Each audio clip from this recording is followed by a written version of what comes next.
Will Gen Z ever own a home, or is this generation completely cooked when it comes to home ownership? Here's the data. Only 33% of 27-year-olds own their home today. Compare that to baby boomers, who owned 40% of their homes at that same age. In this video, I'm going to break down exactly why Gen Z is struggling to break into home ownership, who's getting hit the hardest, and importantly, what Gen Z can do about it. Let's start with the trend line because it's actually more complicated than it looks.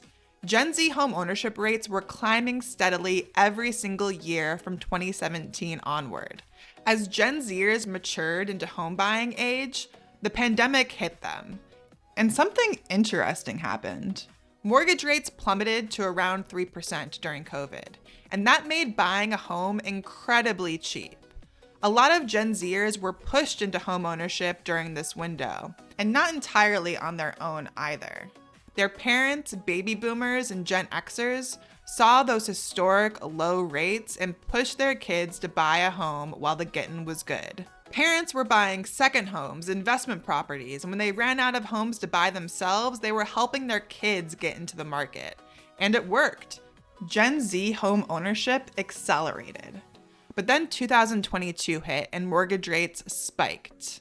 Since then, the Gen Z home ownership rate has gone essentially flat. Just over 1/4 of Gen Zers owned their home in 2024, virtually unchanged from 2023 and 2022.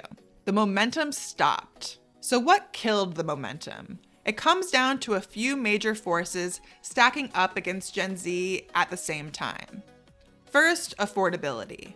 Mortgage payments surged as rates rose, and home prices never came back down to match. So even Gen Zers who want to buy are struggling to pull together a down payment. And if they can't afford a standard down payment, they have to go with a low down payment mortgage, which means taking on more interest at a time when that interest is very, very expensive.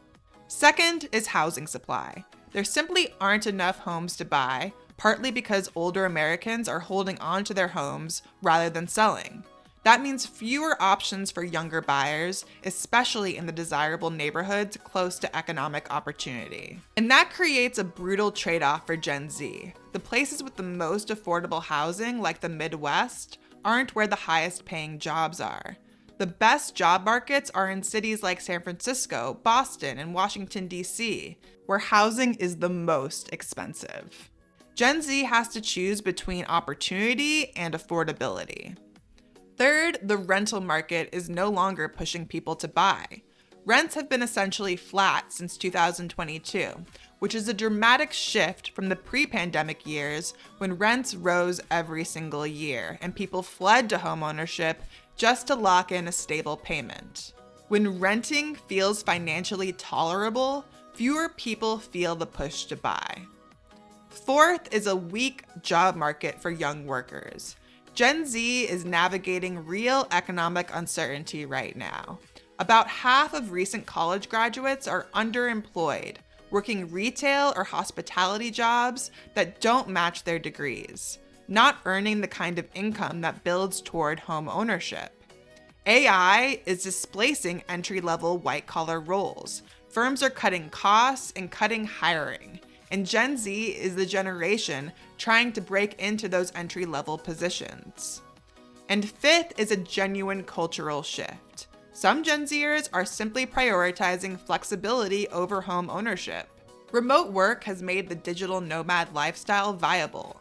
If you don't want to lay down roots, renting or living with family gives you the freedom to move, travel, and not be tied to a mortgage.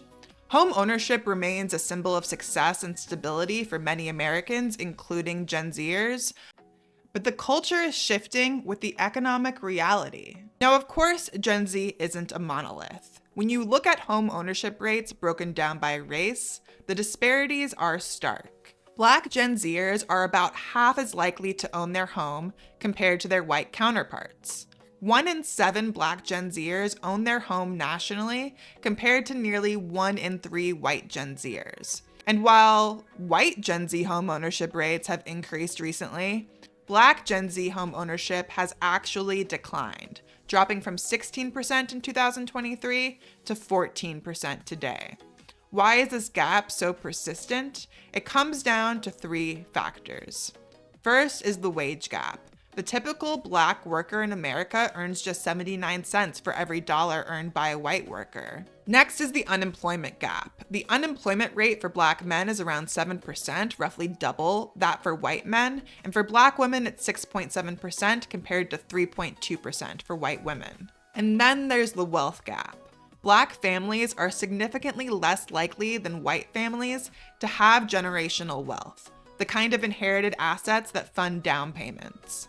According to a Redfin survey, only 9% of recent Black homebuyers used a cash gift from their family for their down payment, compared to 15% of recent white homebuyers. So how is Gen Z getting by? Well, according to survey data, many are seriously struggling. 7 in 10 Gen Z and millennial renters struggle to afford their regular housing costs. To make rent, these young renters are eating out less, the most common sacrifice, cited by 40% of struggling renters. Taking fewer or no vacations, nearly 1 in 3. Borrowing money from friends or family, 27%. Picking up extra shifts at work, 25%. Skipping meals entirely, more than 1 in 5. Selling their belongings, 22%. And delaying medical care, 19%. People are skipping doctor's appointments to pay rent. They are literally putting their lives on the line to afford housing. And there's a growing divide forming here that matters a lot for the future. Young people who can afford housing comfortably often can do so because they have substantial family support. Roughly 1 in 4 recent young homebuyers used family money for their down payment. As home prices have risen much faster than wages, access to family wealth is increasingly becoming the deciding factor in who gets to build housing wealth and who doesn't. If this trend continues, it could significantly widen the gap between the haves and the have-nots over the next generation. Okay, I don't want to leave it there because there are real reasons for optimism. Mortgage rates have come down meaningfully from their recent peaks. Buyers have more purchasing power than they did a few years ago. Fewer homes are selling above asking price, and sellers are increasingly willing to negotiate because right now it's a buyer's market. The intense bidding wars of 2020 and 2021, where younger buyers couldn't compete against cash-heavy older buyers, is largely over. Gen Zers stepping into the market today have more leverage than Gen Z had a couple years ago. Affordability is also starting to improve. The income required to afford a median-priced home has declined in the last year in parts of California, Florida, and Texas. And remote work is creating new opportunities through geographic arbitrage. If a Gen Zer can land a remote-paying job in San Francisco or a Boston-level salary, they can live somewhere with dramatically lower home prices, like rural areas, secondary cities, and there's the Midwest. And that can make the math work in a way that wasn't possible before remote work was a thing. And there's an even bigger shift coming soon. Baby boomers born between 1946 and 1964 currently own roughly 32 million homes in America. That's about 1/3 of all owner-occupied housing in the country. And right now, as the oldest boomers push into their 70s and 80s, a demographic wave is building. As boomers downsize, go to assisted living, or pass away, those properties flow back into the housing market. Housing economists have a name for this. It's the silver tsunami, and the data suggests the wave is just getting started. Now, this won't fix Gen Z's housing problems overnight. The releases build slowly through the late 2020s, accelerate in the 2030s, and peak somewhere around 2035. But that timeline lines up almost exactly with when the youngest Gen Zers will be entering their prime home buying years. That's certainly a plot twist. The same generation that spent a decade getting outbid, outpriced, and locked out by a generation that was sitting on most of the housing inventory may end up being the primary beneficiaries when that inventory finally comes back to market. It won't solve the affordability problem on its own, Many of those homes will need significant renovations, especially under a changing climate. But millions of additional homes entering the market over the next decade will ease competition, put downward pressure on prices, and open up options in neighborhoods that have been locked up for years. For Gen Z, that could be their saving grace, their deus ex machina when it comes to homeownership.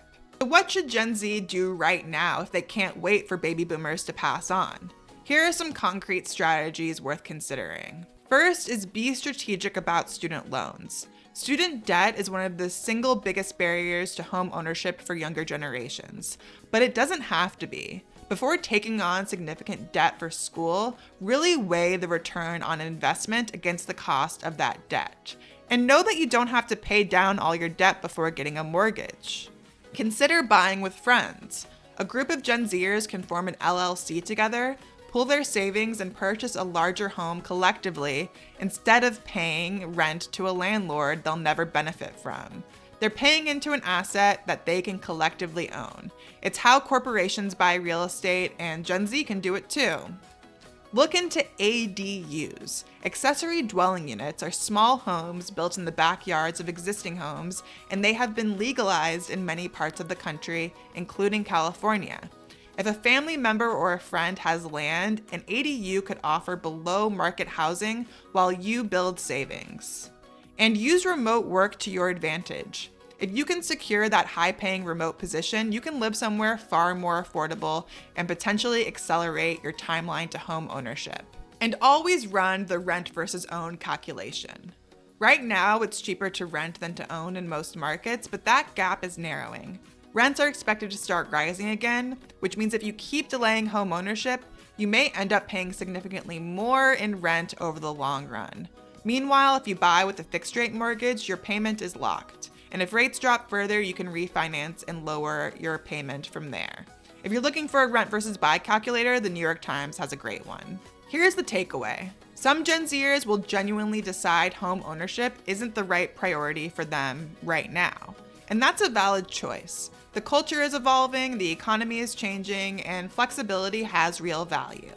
But for Gen Zers who do want to own a home, the conditions ahead actually might be more favorable than what you've faced in the past. Competition has eased, the market is shifting towards buyers, and there are new strategies like remote work, creative home ownership, and there are pathways that just didn't exist before.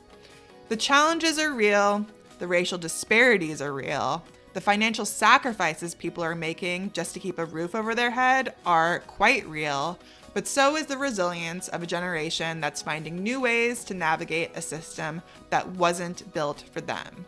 So Gen Z isn't cooked, they're just playing a harder game and learning the rules as they go. I'm Daryl Fairweather, Redfin's chief economist and author of Hate the Game, Economic Cheat Codes for Life, Love, and Work. If you'd like to learn more about how the economy is changing and how that impacts you, follow for more.